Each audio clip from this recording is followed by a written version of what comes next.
We'll go where the wind takes us. I think as long as I keep my knees together. Just like a... Yeah. I'm like, I used to dance, but I'm not that flexible anymore. Wait, you did? Oh my God, Have we can get talked into about that. This? I was like competition bunny. I was like, Ally, I'm dead. I trained at the studio that they were gonna do a Canadian Dance Moms like spinoff. I was already like much older at the time and like aging out of my dance career. But yeah, it was like my whole life. I did ballet, jazz, contemporary, lyrical, tap, hip hop. I was very bad at. Let's make a dance show. Let's make a dance show. I know. A good one is like needed. Yes. I know. Okay. We're going to talk Center about that. Stage, the reboot. That's my dream. Don't even, I'll start crying. I know. I want to do something with Center Stage. I would absolutely die. I'm like talking into the mic. Is this thing on? Hello. I'm your daddy. I can be smart when it's important. I'm your daddy. I'm sorry to this I'm your daddy. Welcome to Daddy Dailies, a podcast hosted by Not Your Daddy's Films. On a film set, dailies are sent out after a shoot day so you can see the work in progress. Daddy Dailies are conversations that go behind the scenes so you can see what work went into the process and be better armed to succeed in the industry. Daddy Dailies, hosted by Not Your Daddy's Films.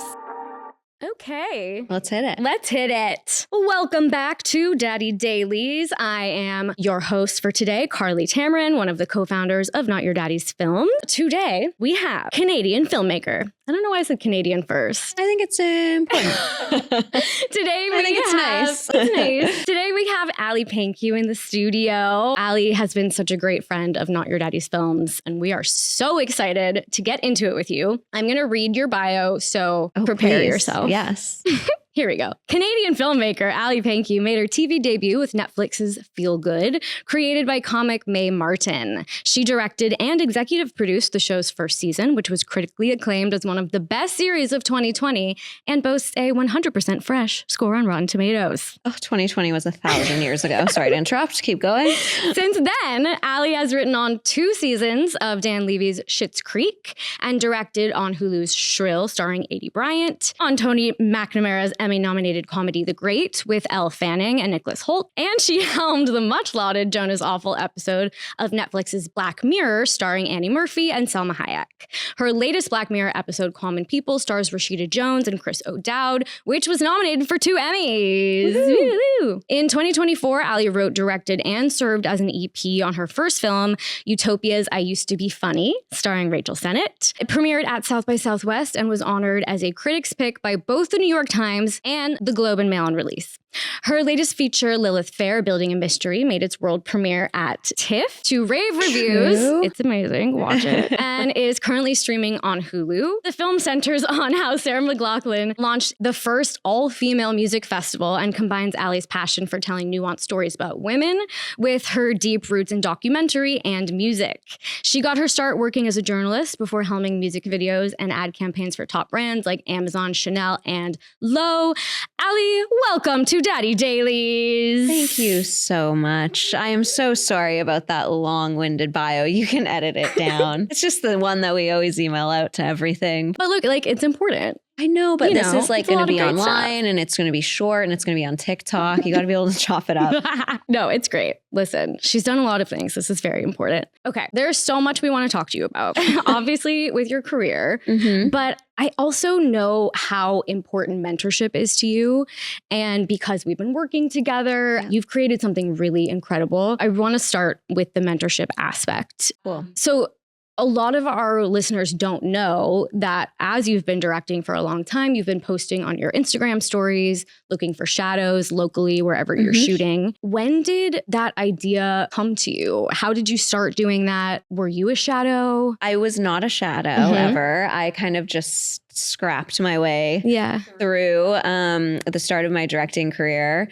And that always like made me sad. I joke too about, I think as like women and underrepresented filmmakers, you kind of get by on like little breadcrumbs of like representation. I think when I was a teenager, I saw like one image of Sofia Coppola directing and I was like, I'll hang on to that. You know, just all my references as a creative person when I was young were very male dominated. The things that I was drawn to and the things that pop culture at that time, especially in the 90s and early 2000s, the things that pop culture were telling me were great and of value were made by one sort of overwhelming demographic of person, which was like a straight white man for the most part. And as I was like becoming a director myself and making stuff, I just started to get really angry about how unfair it was that I had missed out on probably so many references as a young person and as a young creator, being like, wait, I could have had totally different filmmakers that influenced me in totally different ways. Right. And that made me upset. And then it also made me upset that like those films and shows and pieces of content still weren't being made. And then that made me angry, like back the other way, not just for my like younger self, but for young female filmmakers who are like coming up after me. Right. And I think the first time I did this was it's been like 5 or 6 years now. So it was like around 2020. And I just like, I think got embarrassed that I kept just sharing the same infographics about, how bad representation is in our career path and in our industry.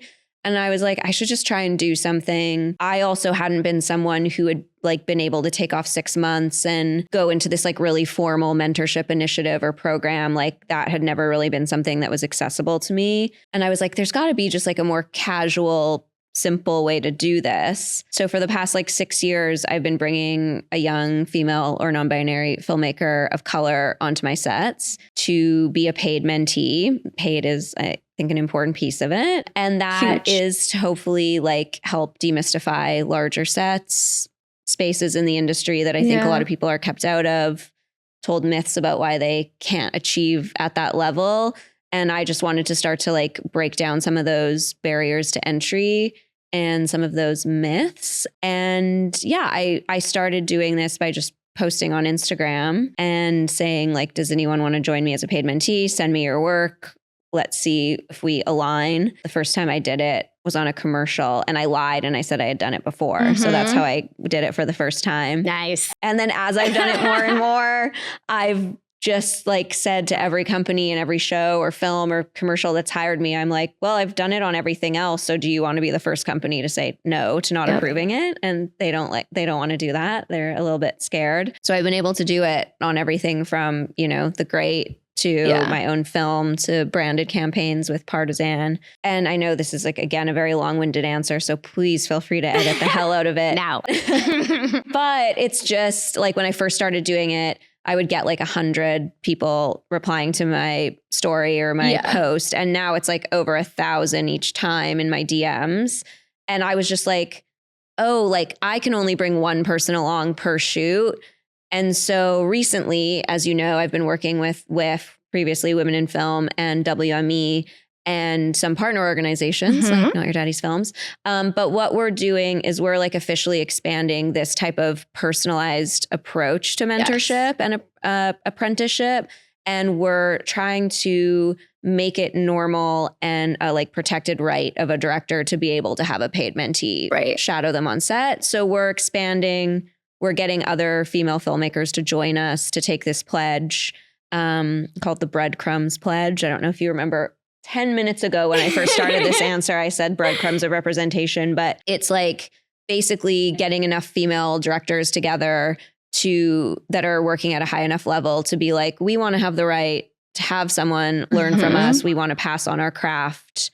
We want to demystify for other young women of color specifically, because they get smallest, shittiest part of the pie chart that we see every year, and queer women, but we want to make it a little bit easier for them. So it's not as hard in the next generation of filmmakers. Yeah. And there's more references for people to enjoy and pull from. Yeah, I love what you said about just like seeing a photo of Sofia Coppola directing. I was like, God damn, she makes drinking a can of Coke on set look good. Yeah. Because yes, we can be cute and directors. Hello. Yeah. But I love the idea of like, what you see is what you know that you can be. Of course. And that goes for representation on film and TV, but also pictures and like demystifying what goes on behind. Yeah. And that's why I think it's like so important we keep talking about this like aggressively on podcasts, gathering, in person, because what you see is what you know you can be. And I really truly thought directors like had to look like Peter Jackson. 100%. No offense to Peter Jackson, but just like you had to be very masculine and you could only sort of be one type of person to be taken seriously, I think, in this industry.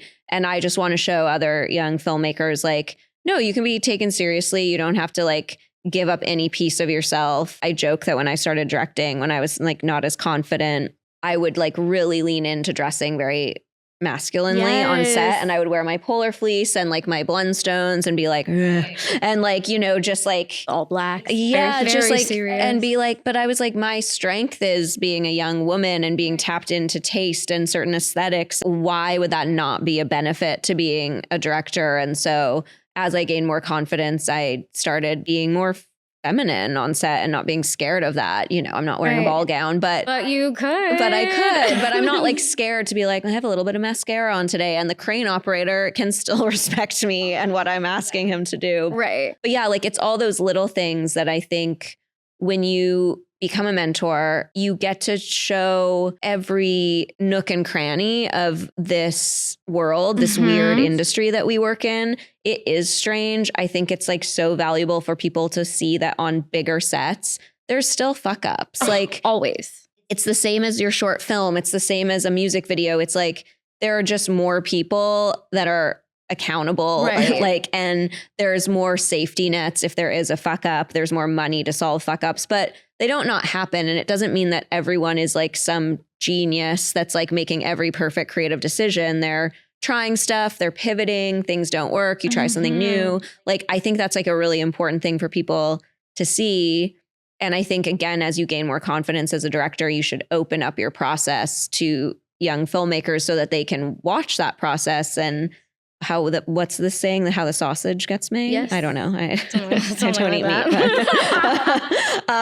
But yeah, like it became a really important part of my career and just something I've advocated for now on all of my projects because I've seen it work and I've seen it be helpful to people's career. Yes. And for our audience that hasn't even gotten to the shadowing of it all yet. Shadowing a director on set can mean a lot of things in the context of this Breadcrumbs program that you guys are developing. What do you want that to mean? I want it to mean that someone is quite literally being paid to show up, learn, watch, ask questions, and have a presence on a set and feel like they are welcome on that set and like they're there for a reason. It really is whatever each mentee that I have wants to make of it. You know, some people come with like binders of questions and like want to be in every meeting. And then some people want to personalize it a little bit more by they're more interested in watching how I speak to actors and how I step in and like block something with an actor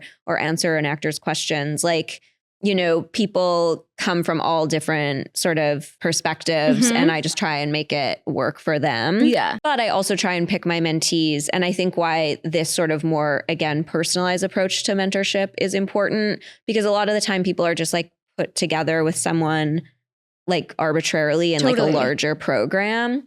But I'm really trying to look for people when I'm saying doing an episode of Black Mirror, I'm looking for someone whose work, maybe they've made some short films, they have a certain outlook about the world or a certain cadence to their work that like just matches what I'm trying to accomplish on that job. Or if I'm doing like something that's like a harder comedy, I'm looking for people that are trying to make comedic content and, you know, and then it's really about just finding someone that I think their work is cool and I want to see more of their work in the world. Yes. And I think that's what we need to do with apprenticeship is like go back to the oldie timey days of it, of like, you see potential in someone, you go, I want to see your voice out in the world.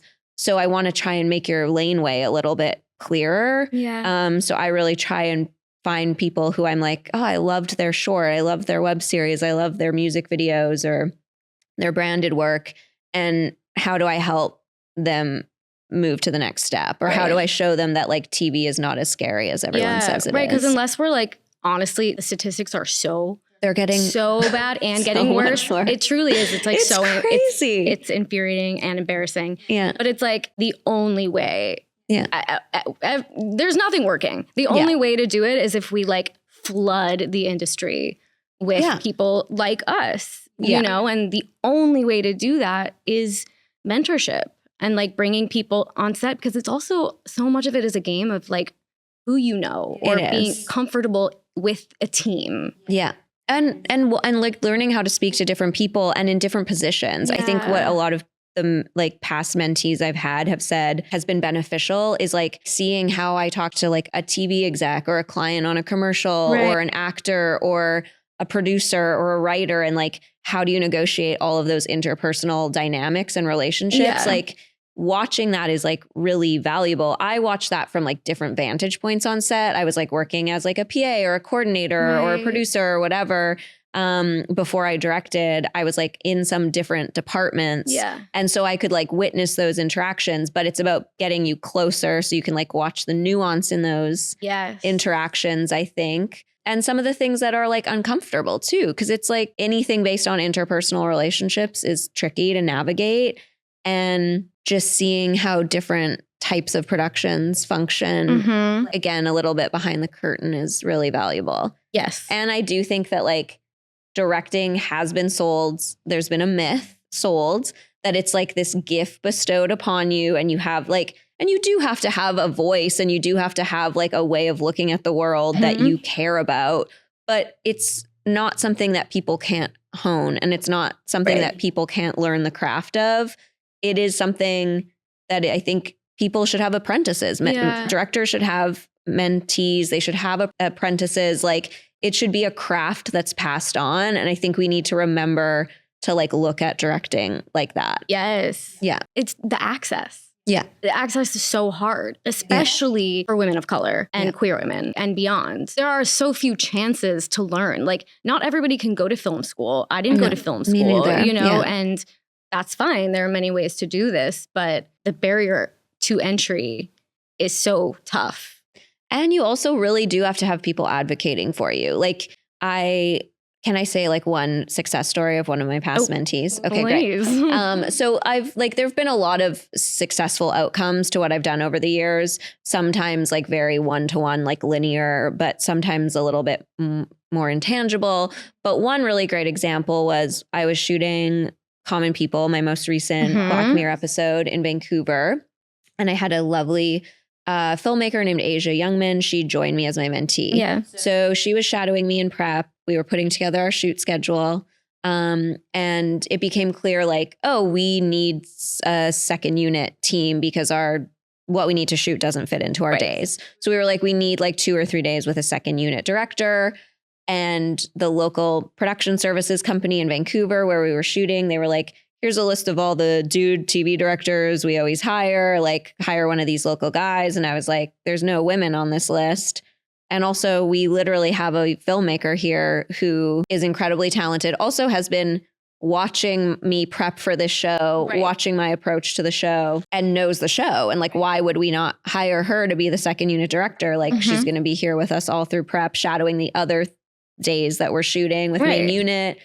And to give credit where credit is due, like some of the producers from Pacesetter, that was one of the British production company that makes Black Mirror, Jess Rhodes, who's an amazing producer, she was like, if Ally like believes in this young woman, I think we should do it. And she like advocated and got Netflix to sign off on it. But I had to fight for that. And then Asia got hired. She shot second unit. She did an amazing job. Everyone was like, wow. But it was, again, like she was trapped in that myth of like, if you haven't done TV, you can't do TV. Right. And so it's just like about when you do have an opportunity to advocate for someone, and it doesn't happen on every job. You know, sometimes it's just about the shadowing. It's just about learning. But when I have been then presented with the opportunity to recommend someone for a job, like it's such a joy then to be able to do that for the people that I've like built this relationship with. Right. Yeah. Right. Also, you can't be everywhere. Yeah. You know, why not build out like your people doing everything? And I think what's exciting about this initiative that we're starting and that you guys are going to be a part of is like, we're gathering a bunch of other working female directors who are taking this pledge to agree to have a mentee on their sets moving forward. And I think that is also going to be another thing of like, okay, we're in this tiny slice of the pie. No one from the biggest slice of the pie is coming to save us. We should just start doing something within our own small slices. And so we have a bunch of like really cool filmmakers that have already pledged to join us and make mentorship a part of their sets and bring on paid mentees to their sets. Yes. And like some of those filmmakers that we've sort of rallied and gotten together are people that like I've been fans of for years. And so it's really exciting. So exciting. You know, and some of them have already made mentorship a part of their careers, but we're just trying to centralize all our efforts so that it's something that if a director does want to have a mentee, they don't have to fight their production on it. Because I've had to go to bat and it's extra money for the production. Right. So it's like, it is something that you do have to fight for and advocate for. You can't just be like, this is something I want to do. Like no one's just going to be like, okay. Yeah. You have to say why it's important. Yeah. So, and is that how like your reps started getting involved too? Because I know they are a big part of this Breadcrumbs program. Yeah. And your agent will do a lot of the fighting for you in your specific contract. So that kind of came secondary. Okay. So I have an incredible team at WME, but I kind of just started doing this myself and saying this is something I want to do. And they'd be like, okay, ask the production. And I did. And then I did that thing of like, well, everyone else has let me do it. Do you want to say no? And the productions were like, no, we don't want to say no. And so producers that I've worked with have been like really great. Yeah. But then as I did it more and more, WME was like, this is really amazing that you've been able to get this going on your sets. And one of my agents, Chelsea Radler, who's like a force of nature. Such a powerhouse. Listening to her talk, I was like, whoa. Wait, actually, when I got to the Breadcrumbs dinner, I didn't know who she was, but I got in the elevator and I like went to go hold it for someone, but it closed too fast. And like my nails, I had like really long nails and I almost got in there and I was like, ah. And she was like, don't worry. You don't need to keep that open. You protect that nail, you know, and she was just so strong about it. And I said, yes, ma'am, like whatever. I say yes, ma'am to her once a day. Whatever you want to go hard on, I am there with you. Yeah, she's like she's a powerful force of nature in that agency. And she really advocates for women within like, you know, corporate America. Yeah. But she saw what I was doing and she was like, how do we make this easier? And I was like, well, if it was just something that started to be in my deal memos and in my contracts, like then I wouldn't even have to ask. It could already just be a given that it's like, when Ally does this, this is what she does. Or when she's hired, this is what she does. And she was like, okay. Like, and so she looped in WME's like legal team to start drafting some language. And in the same way that like the inclusion rider was something that was like open source legal language that was shared around in the industry a little while ago, like they basically are going to give this legal language to anyone that wants to use it, but they're also going to commit to putting it in their directors' deal memos and contracts so that if like me or another female director at WME is hired for a show or a film or whatever, it's something that we don't have to negotiate on our own behalf. It's like, which can be scary. I understand if you're already in the tenuous position of being one of 4 female directors that like made a studio film this year, you don't want to rock the boat and ask for like a budget line item. And that's maybe something that someone wasn't expecting. So I get that it's scary. But if it's something that we all start to normalize, and that's why collecting this group of like pretty prolific and like high profile directors together to say, we want to do this, help us do this. We think that and the WME contract language is hopefully going to start to shift things. Our end goal at like, if this was the most successful that it could be, the whole end goal is that it's so normalized on productions that like we don't even have to exist anymore, that every director would like take it upon herself or themselves to have an apprentice, have a mentee, give access to that set, introduce their mentee to people, you know, like it would just be something that a production company, a network, a streamer, they would just have that in their budget. It would just be a normal line item that is like no one bats an eye at. So that's where we're trying to get. Yeah, I love that. And I love too that Chelsea was like, even if you're not with WME and you need help fighting for this to be put in your contract, like we're here for you. Yeah. And that's what Breadcrumbs like is incredible for. And the administrative sort of side of it is being run by WIF, like Women in Film.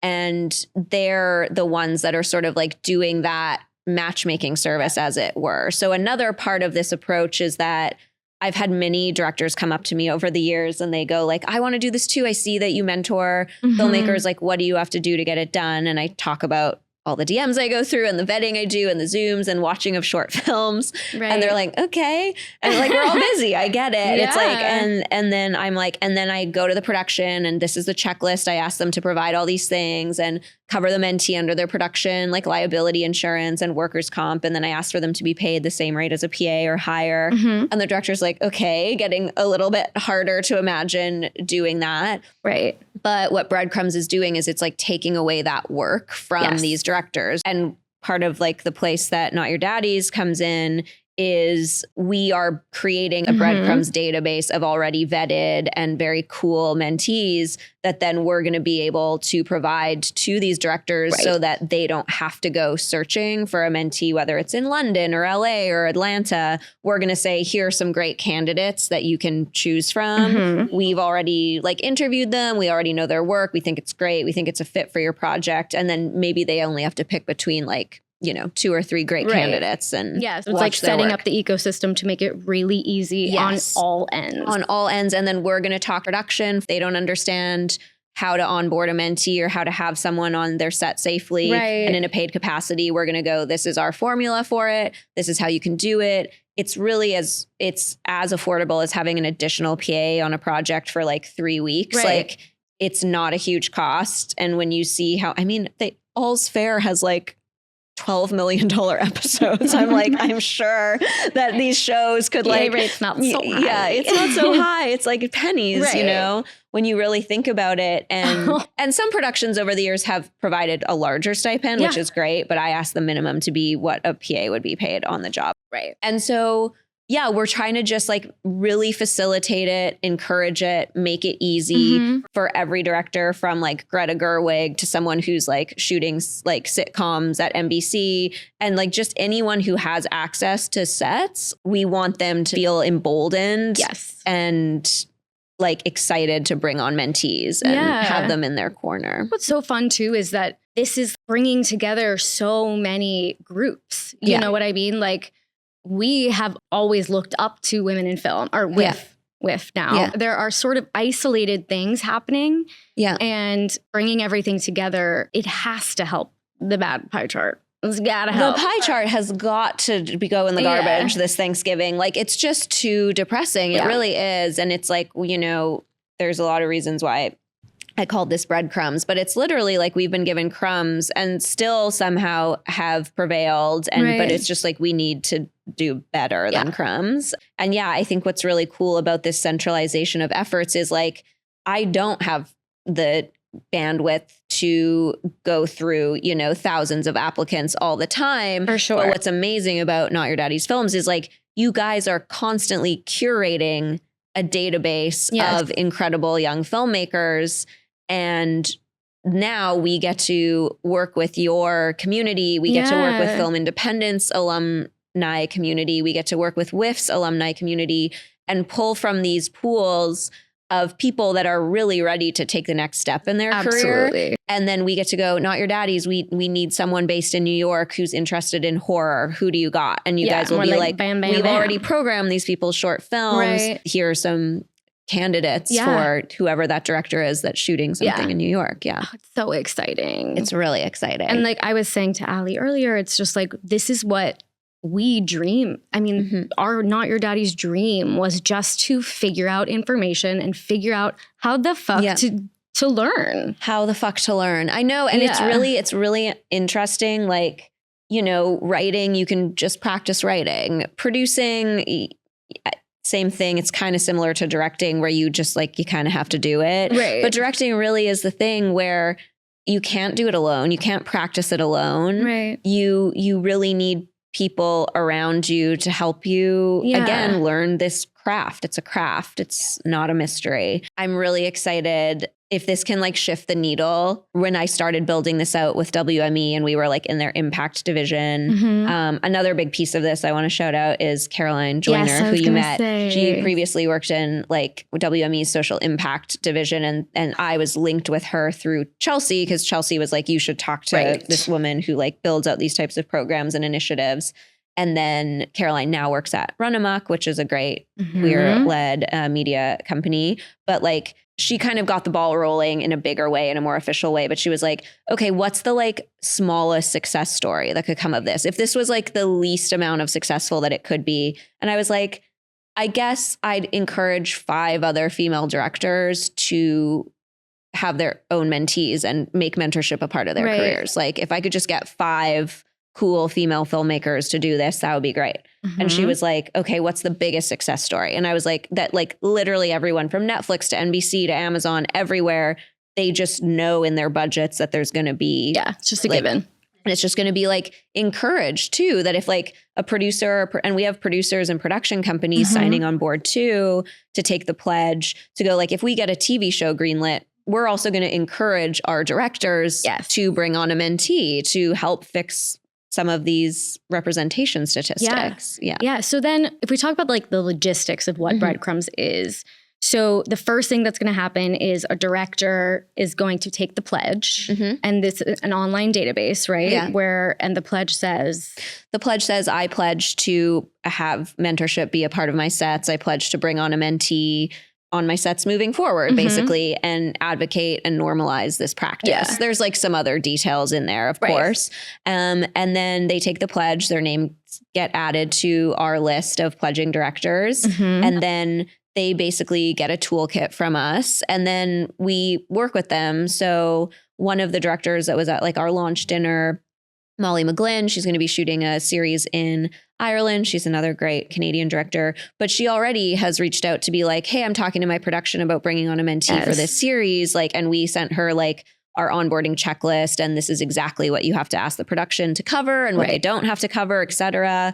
And so then they would get those tools and resources. And then basically the final step would be like, if those directors are like, don't have access to candidates in the place where I'm going to be shooting, can you help me pick someone? Then we would use like our quote unquote like matchmaking service, I guess we're calling it. And that's where I have a large database of people I've previously worked with and previously vetted, and just young filmmakers I know and love that are in that database already. We're going to be pulling in a bunch of the Not Your Daddies filmmakers into our database that fit our criteria. And again, from like a film independent, we're also going to be reaching out and working with like in more international orgs that do this work in other places, like in London and Toronto. And like, of course, I know a lot of the organizations that are working in Toronto and Canadian cities. So just in like production hubs. And we've already started building that database. It's just growing.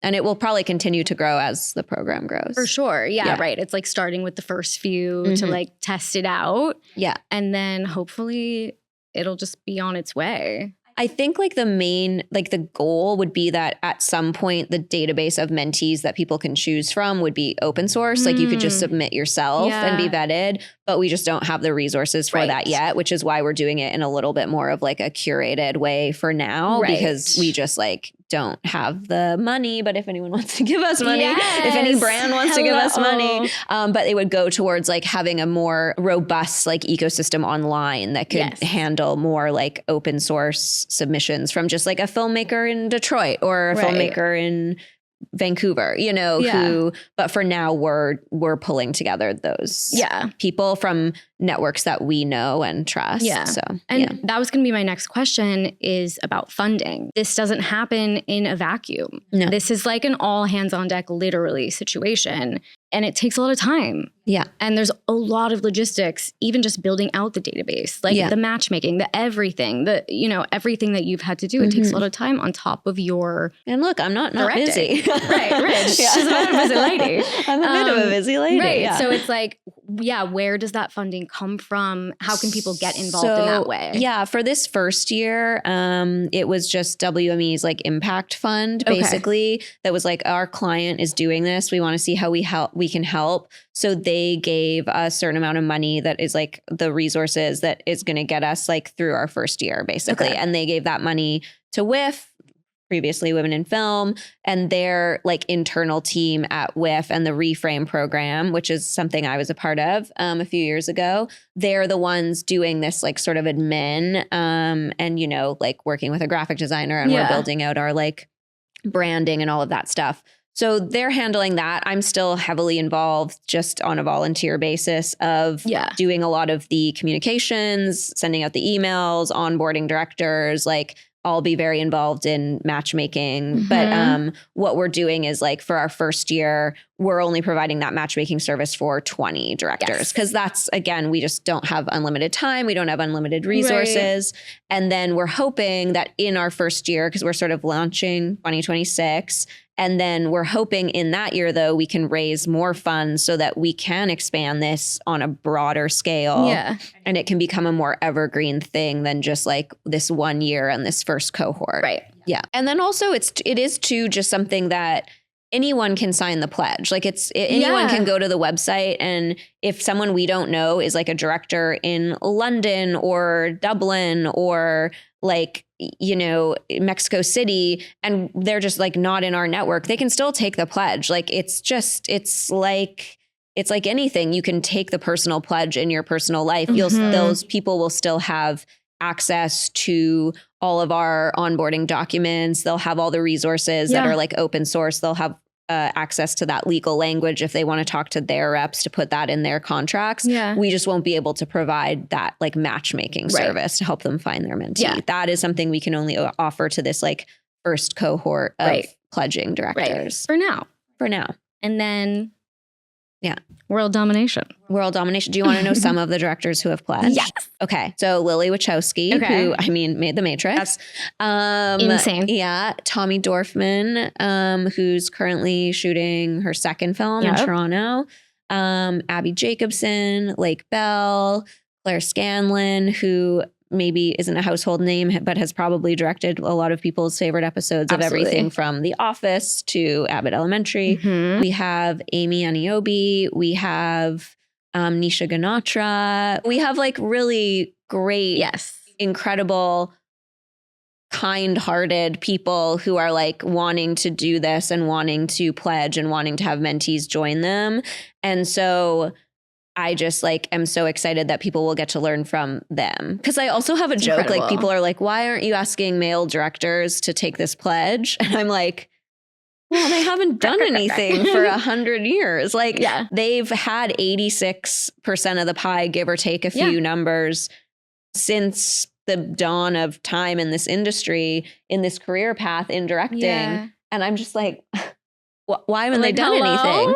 Why haven't they done anything? I'm like, I'm already so embarrassed to be in the like 9% of like white female directors. Right. And like, that's already double the size of slice of like female directors of color. Right. So like, they haven't been embarrassed enough to do anything about it. So I'm like, why would we expect them to do something now? Totally. And if they feel embarrassed, they can do this. They can do it. And they can like knock on our door. Yeah, they can like take the pledge. Like we're just not going to like kind of uplift them in this journey. I joke that I don't trust men to be mentors, but that's like a different story. Yeah, I mean, that's a sort of different story about power imbalances. But right. That's like our lived experience. Just being that's just that. But yeah, so it's like, it's a very exciting initiative. It seems really kind of like convoluted when you look at it on paper. And then as soon as I start talking about it with people, they're like, oh, that's so easy and exciting. Right. Like, yeah. This is, we are just like, we talk about this every day at Not Your Daddies. We're so thrilled. And so we feel so lucky to be a part of it. Cause I do think that it is like putting your money where your mouth is. But also don't feel lucky because we wouldn't be partnering with you if you guys weren't cool and good at what you do. Do you know what I mean? Like everyone talks about altruism, but I'm like, I want to watch shit made by the people that I mentor. Like I like their stuff. I want to see more of it in the world. When I come to a Not Your Daddy's film, like short film screening series or event, I'm like, I want to see what these people are making next. Right. I want to watch a feature by this director, like, and you guys have great taste and you're cool and you have great merch. And it's like, but it's like, it's a no brainer to be like, we want you guys to be guiding taste and pushing the right people forward that deserve the next stage and the next step. Yeah. No, for sure. Love that. I love that. Okay, well, we have to move on. Okay. I don't know how. I think we'll just have to continue to have conversations on this podcast about Breadcrumbs, like as rollout happens, because there is so much here. Yeah. And it is so inspiring. So I think for now, let's move on to... Yeah. You'll hear more here first, I guess. Yeah, exactly. Exactly. Okay, so I want to talk about your personal career, because obviously you've done so much. You have worked on so many shows that like I love so much, and beyond that, features, television, you've done everything. Comedy, and the darkest of dark in Black Mirror. Let's start with Black Mirror. Black Mirror is so crazy. First of all, how do you not get like so depressed doing it? Well, I got tricked with my first episode because it was actually like kind of a lighter episode. Right. You know, like Joan Is Awful is a dark comedy. It's still like bleak as fuck, obviously. Of course. But I actually had the same thought. I had a meeting about a feature of mine with Jess Rhodes, who I mentioned, who's the producer at Pacesetter, who's been like very amazing and supportive of Breadcrumbs. But she and I had a meeting. She had seen Feel Good. She was like, we were talking about this film that she's like now producing of mine. But we got off the phone and I guess she was like, oh my God, that woman we should send her the Joan Is Awful script. They were looking for like a female comedy director for it. And so like she sent it to my team and they were like, there's a Black Mirror script in for you. And I was like, why? Aww. Like, I was like, I've never done anything tech. I've never done anything spooky. Yeah. I've never done anything scary. Like, in fact, I can't even watch horror. Like, I don't know why they would. And they were like, no, it's a comedy episode. Like they want to do something a little bit like lighter. And so then I got the script in my inbox and I read it in like, 20 minutes. I just like inhaled it. And I was like, oh, I'll like kill someone to get to do this. And then I did that. Which is on brand. Yeah, which is on brand for the darkness. For Black Mirror. And it was such a great experience. And you really get to, because it's anthology, you get to do those episodes as your own little film. So it was kind of like... That's what I was wondering too, because they really are kind of like mini movies. Yeah. So what, like from a directing perspective, what is that like when you walk into a show like that? Because you don't have story to pull from. Yeah. And then what about the cinematography language of it? Does that change per episode? What happens when you walk into this fresh? So Charlie Brooker, who created Black Mirror and writes most of it, is a very lovely man. He's a genius. He's weird, but he's so great. He's the kind of person where you like, before you meet him, you're like, he could either be like an insane narcissist or like the nicest British man. And he's just the nicest British man. And he's very funny. And I think he really does want filmmakers to come in and make the piece their own in a way. And he also knew I was coming in with a perspective that he didn't have, aka being a woman, understanding what it's like to be consumed by the gaze and just in this like online world and sort of that like camaraderie and the female friendship that develops between like Annie and Selma's characters. He really wanted my take on that. And so you really come in and you like prep it like a movie. So everything is being built from the ground up. It definitely like he has his own tastes and the show still like caters to his tastes. He's the creator of it, but I got to still make it feel like my own work. And it also weirdly feels like it fits in my body of work and how I make the world look and how I look at the world. So it was like, it was everything from casting. I was a big part of, I got to cast a lot of like comedians who I love in like the smaller roles. And then bring on my own HODs. Wow. Well, they're on Black Mirror. The one constant across that season, at least, was they had the same production designer for all of the episodes. Yes. So I worked with him. That's so interesting that that's the one constant. Yeah, that's off. Like that and wardrobe design are like at least on something that isn't anthology. Right. Those are often the role that spans the whole like series. Like I just did a block on Ponies, which is a new Peacock show that's starring Emilia Clarke and Haley Lee Richardson, and they're both phenomenal in it. And it's set in the 70s in Moscow, and it's like a spy thriller. It's Susanna Fogel, and David Iserson's show. It's very funny and dark. And but for that, it's like the costume designer and the production designer are there across the whole season, and then the cinematographer and the directors swap and take blocks. But on Joan Is Awful, I really was able to bring on a cinematographer that I love. named Catherine Lutz. She's amazing. She's also Canadian and composer that I loved, and just like Very cool. different roles that were people that I had developed like a great working relationship with in the past. So cool. And then what changed then when you did another episode the next season? Not a lot changed, except I was tricked because they were like, it's another dark comedy. And I think, to Charlie's credit, when he was just coming up with it conceptually, I think it was a lot lighter. And then so I signed on without a script. So they were just like, this is like the general concept of this episode. This is sort of what will happen in the story. And I was like, great. Yeah. Like I loved working with that team. I loved Joan Is Awful. Of course I'll do it again. It's in my schedule. It's in Vancouver. And then I got the script in prep and I was like, you fucker. Like, it's so devastating. I know. So that was like a fun challenge to do something that goes that dark. But my film was pretty dark too. So it's definitely not something like I wasn't prepared for. I just like was like, you guys, you gave me this job under false pretenses. Right. I thought it would not end as sad. But spoiler alert, it gets really sad. Yeah, where do you think your dark comedy vibes come from? You know, like what were your I mean, we don't have like enough time for me to talk about my like therapy. But tell me about your trauma on Not Your Daddy's podcast. I think like so many things. Like I think my family is funny. My parents are both Ukrainian and, you know, kind of like second generation immigrant. And I just think they just have a funny sort of outlook on life. And then my sister gave me really good taste, I think, in like film and TV and music. Like she was 10 years older than me. So I think I could have gotten sucked down like a more mainstream route. But when I was like entering my teens, she was like, here's a Christopher Guest movie and here's this and here's that, you know? And just like the sister in Almost Famous. Yeah, exactly. Which I rewatched that recently at Vidiots and I was like, the movie should be about her. Like the whole setup of the movie when she's like kept in this small cage and then she's taking off and like that the song is playing For America, that one, whatever. I hope you can clear it. But it's like, oh, fuck, this should have been her movie. Absolutely. Well, and we all have somebody like that. Yeah. Like I remember I had a babysitter that there's 4 of us siblings and I distinctly remember being so young and her handing each of us a different record, like physical record. And she gave me Blondie and like, each one had a reason. Yeah. And she like imparted it. And I just remember sitting and listening to it for hours and hours and hours and hours. And it's like, we have these weird turning points like that. It's just like mentorship.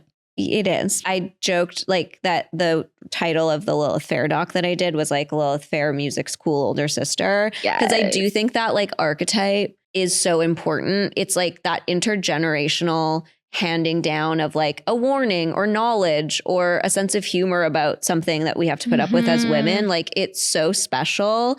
And it's something that I'm always trying to relay in my work. And whether that was like my own film that had like an intergenerational relationship in it between like Rachel Sennott's character and like another younger actress named Olga Petsa. So good. Who's also in my episode of Common People. She plays the goth teenager at the end. Oh my God. I know, very funny. But oh my God. But that like, you know, that's only like a decade apart. And that was the age gap between me and my sister. But then like also in Lilith Fair, this idea of like women making the path in the music industry a little bit easier for the next generation. And it's like, that cool older sister to me can mean so many things. It can be a literal sister. It can be a babysitter. It can be your like brother's cool friend from high school. Like, it's just like, it's such a formative thing. Yes. Now, I don't know why we were talking about Almost Famous, but this is the through line here. It also is like kind of gets creepy deepy in the end. Like I was watching it being like, this is also the thing of like the references we had. I'm like, Almost Famous was one of my favorite films. It still probably ranks pretty high, but I watched it at Vidiots like a couple months ago. He kisses Kate Hudson when she's like unconscious. Right, it's not good. And she overdoses. And it's like, it's not good. So weird. And you're like, oh no. And they're like trading women for beer. And you're like, not the one. And you're like, this is what taught me about myself as like a teenage girl. Right. And there's so much room for the female versions of those stories. Yeah. You know, so they made a musical of it. Oh. They gave Penny Lane some songs where you can like actually see into her brain a little bit more. And it's like so nice. Yeah.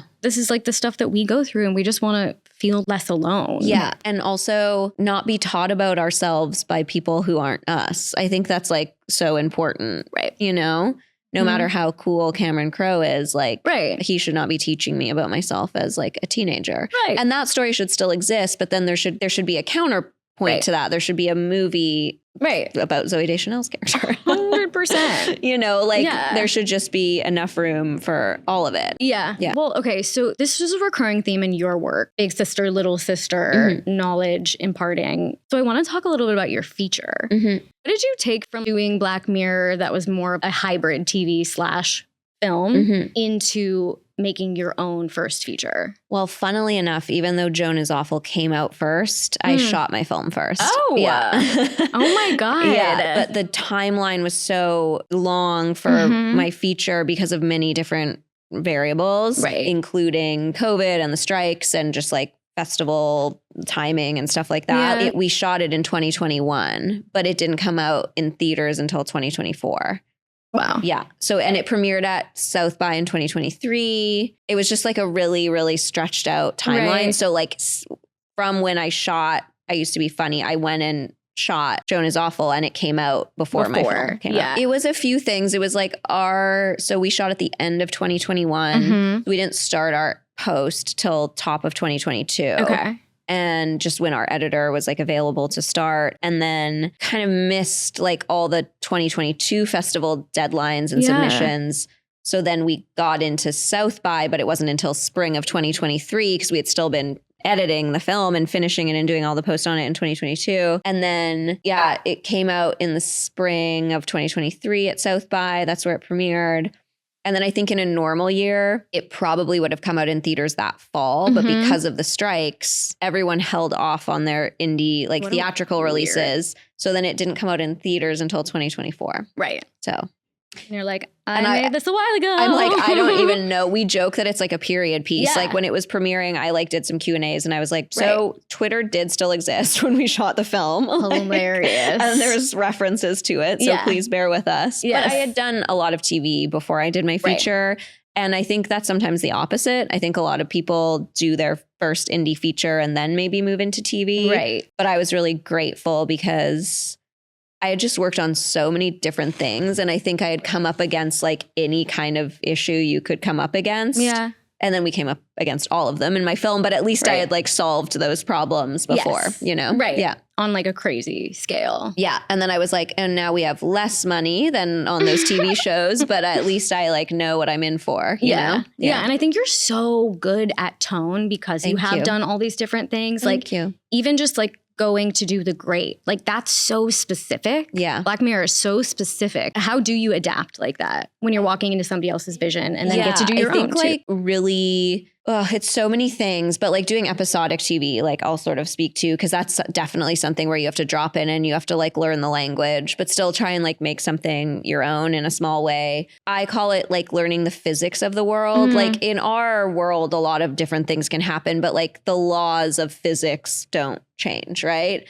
So like I kind of think of it like that. Like I find out from the creator, from the showrunner, from, you know, whoever is like working on the show and I have access to, I'm like, what are the like unmovable like laws of physics of this show? What are things you never do? What are things that you have to do? Like, and then within those parameters, I try and make it my own and say like, how can I look at this differently and stay within those borders? Right. But then anything within those borders, I consider like free range. Yeah. And then the one thing I would say is like my advice on any project, whether you've written it, whether someone else has written it and you're bringing it to life, really go in and really understand the characters. Ask as many questions as you have to so that you do understand the characters. Make it so that any single actor could come up to you on set and ask a question about what their character is dealing with or going through or why are they making this decision or that and like have an answer. And I really do think that balancing tone and walking a tonal tightrope is something I've become good at because I really care about character first. Like I'm making decisions based on those characters and who I believe them to be and what is like the truth for them. Right. As opposed to just, I think this would look cool if the camera did this. Right. It's like informed by their truth. Yes. Or I think the edit will be easier if we put this person over here. I really try and make all of my decisions from the place of like really understanding the script. Right. And breaking it down how I would assume like an actor would break it down. Totally. But for all the roles. Yeah. Well, and it's a period piece, yet it's like extremely current at the same time. So it's like merging those two worlds. Yeah. It's hard. But I also think you like, again, another thing you have to kind of practice is like, you can fall off the tightrope on either side with tone many different times in a shoot, in a production, in prep. You pitch something and it's like, nah, that doesn't feel right. Or it feels great when you're talking it out and then you get on set and on camera, you're like, well, that actually, and I mean, it happens for writers too. Like that joke actually didn't land. We thought it was so funny on the page, or then something that like didn't work at the table read. You try it again on set and you're like, well, now that we're in the real environment of this scene, it actually does work. And then you get another chance to get tone right in the edit. Like you get to go, actually, now that this line is up against this other character's line, it doesn't feel right. And I think as long as you're open to being like, it can continue to change till the last moment, then you get good at realizing when you've pushed tone too far in one direction or the other. But it's kind of something you can only learn by doing. And you have to have a sense of openness and play. You are in charge of all of these people, but like you gotta chill the fuck out and like whatever happens, happens. And also like be open to the fact that someone might make a better creative decision than you. Totally. And like you have to be right. Exactly. It's like that ego has to be gone. You have to be principled, but you also have to like step back and be like, they're saying I should cut this line for a reason. Right. And because I've directed other writers' stuff, and I'm like, it would just be so much better if this was shorter. it would just like, they don't need this and they think they need it. And it's like belabored or whatever. Because I've been on the other side of that now as a writer, I try to be like so much more open to like cuts and trims. And even though it's like very painful to, you know, cut the joke you like or the scene you like I've seen the benefit of it from different vantage points. And so I think like when you can work in like different roles, it's really helpful because I think it allows you to be less rigid when you're in another role, when you're in like a director's role or a writer's role. For sure. Yeah. Okay. Well, I'm being told we have to wrap it up, which is horrifying. It's horrifying. Okay. So we like to end our segments. Yeah. Actually, even before we do that, I just want to say there's like so many more questions I had for you. Yeah. You guys watching, please, like if you don't know all of the things that Ally has done, look it up. The Lilith Fair documentary that just came out on Hulu is like so incredible and inspiring. And I'm so happy that I know that that existed now. Like I didn't know that that happened. I think like a lot of people will be surprised to learn about it. And we would love the streams because, you know. Yeah, get those streams up, you know, support your girl. So we're going to end so quickly with hot takes. Okay. Film related hot take can be anything. That'll get me in trouble. Yeah. Okay. Well, no, I mean, whatever. Okay. Here's my hot take. Okay. I think that men shouldn't make films for like even 3 years.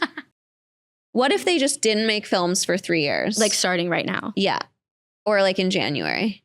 Okay. Yeah. I love the top of the year. Or even a year. What would maybe happen in that year? Like just to see what would happen. And I know it's like sad to be like, but then I wouldn't get the new Yorgos film, but it's like, but that's okay. Then you could get it in 3 years. And maybe in those 3 years, like 8 different women would have made something with the amount of money that he gets to make one film. Yeah. 100%. And not that I don't love his films. Totally. Please don't None skewer of this me. negates any of that. I'm just saying like the one thing that I think could actually change the pie chart is if people were like, I'm going to step out of the way. Right. You know, and I really do think it's like such an egregious difference in statistically in representation that I'm like, it have to be something that extreme. And I know this isn't like the most fun hot take, but yeah, it's basically men shouldn't be allowed. It's a fun hot take. Men shouldn't be allowed to make movies, or maybe it's like men that have already made movies. Right. Maybe they could take a breather. Yeah. You know, if you're like at a certain threshold. If you've made 3 movies, why don't you not make a movie for 3 years? Yeah. New filmmakers, great. Let's give them a shot. Or all celebrities have to only work with like underrepresented directors for 3 years. That would be so cool. Right? I bet there would be just, even just like doing Not Your Daddy's, like we see the most interesting, new, fresh ideas all the time. I know. Like what would happen if you like didn't listen to your agents and you were like, I'm only going to be in films made by women for a year. Like, who cares? It's a year of your career. Totally. So that's my hot take. I'm here for it. That's a hot take. Let's do it. Some people will say it's extreme, but I think why not? But they're why not on this shoot podcast for the right stars? now. Yeah, exactly. Their hot take can go elsewhere. Yeah. Talk to your friends or your therapist. Okay, my hot take really quick is going to be just along those lines. I think that you shouldn't be writing a film or like directing a film or whatever if it's not your experience. Like at least women should get to if have it's not like tethered in to your stories. experience. Yeah, exactly. Yes. And of course there's like outliers and there's been incredible things made both ways. But what if women making women's stories? Yeah, or like people of color getting to tell a story about a character that's a person of color, or a queer person making a film about a queer person, or a trans person making a film about a trans person. Feels like a no-brainer to me.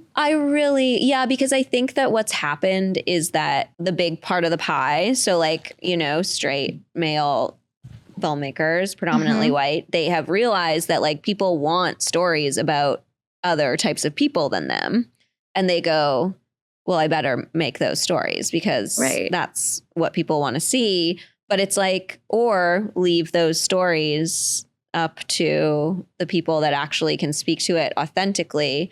And I know I get I get in trouble for saying this all the time, and I fight about it at dinner parties and wherever. But if I was getting offered the same amount of stories to direct that were about straight dudes, then fine. If it went both ways, if a Black woman was like constantly getting to direct movies about white men in World War II, but she's not. Like it's just not happening. They're only using the rule one way, not the other way, you know? And so it's the same as I joke about in commercials. It's like, yeah, I can direct tampon commercials, but no one's coming to ask me to direct a truck commercial. Totally. And it's like, you might love trucks. Yeah, I might love trucks. I am a lesbian after all. So like, but you know, it's that thing of like, everyone is mad if you say we want to swing the pendulum this way, but they don't realize that it's already like swung so far back. And at some point, if we have equilibrium and we're over here for a while, then yeah, sure. In a certain amount of time, everyone should be able to tell stories about everyone else. Totally. I still don't think they're as strong as when someone writes from an authentic place, but like, but I just think it's still going to be a second before we get there. Yeah. But all in all, we are in cahoots on our hot takes today. Cahoots. Go team. I think that we really solved the industry. I think we solved world peace. Yeah. And we solved Hollywood. Yeah. You're welcome, Hollywood. Hollywood's back, everyone. You heard it here first. Yeah. Production is back in LA. Exactly. And we did it. You guys are so welcome. You're welcome. Okay, so Ally, thank you so much for chatting with us today. Thank you so much for having me. Best. I will see you at your next screening series. Yeah. And maybe it will have already happened when this comes out. Who's to say? Who's to say? That's why I'm not saying a date. I'm just saying I'll see you at your next one. Yes. And can you tell us where we can find you, follow along your journey, if you have anything coming out that you want to plug? Yeah. So definitely you'll want to visit breadcrumbspledge.com. Yes. And then same thing, Breadcrumbs Pledge, like is the handle on Instagram. You can follow me at Ally Pankiw on Instagram. I don't do much other than that. I have been promising for a very long time I'd do like filmmaking tips on TikTok, but I haven't gotten around to it. But maybe one day. Maybe one day. A lot. And then, yeah, I would just hope that everyone would consider making a mentorship a part of their sets if they have the ability. Yeah. You don't even have to be making a feature. You could be making a short film. You could be making a music video, and you can invite someone along with you. 1,000%. Yeah. Yep. Okay, everybody, you know what to do. You have your marching orders. You know what to do. You can follow Not Your Daddies on all platforms at NYD Films, Daddy Dailies at Daddy Dailies Pod, and we will see you next time. Thank you. You're the best. Yay. Okay, we did it. We did it. Fun. Daddy Dailies is a production of Not Your Daddies Films, a social impact organization dedicated to educating and empowering women and non-binary creatives in TV and film. If you like what you heard today, click subscribe and leave us a positive review. If you want more Daddy episode insights and to be the first to know about in-person events, follow Daddy Dailies Pod and NYD Films on Instagram and TikTok. Daddy Dailies is edited by Vika Stubblebine and Carlye Tamarin. See you next time, Daddy.